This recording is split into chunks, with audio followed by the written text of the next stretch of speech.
বন্ধুরা, দেশের ট্যুরিজম খাত থেকে দারুণ খবর। 2024-25 সালে ভারতের সব স্মৃতিস্তম্ভের মধ্যে তাজমহল আবারও নম্বর 1 অবস্থানে আছে।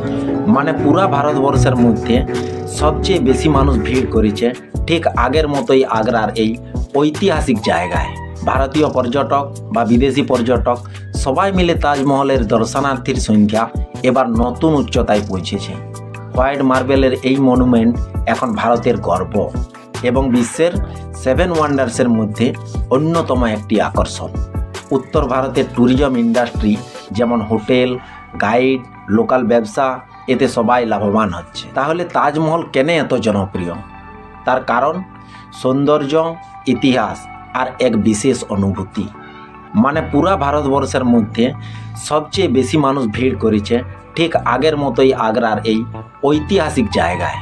তুমি কি কখনো তাজমহল দেখিছো? অভিজ্ঞতা কমেন্টে জানাও।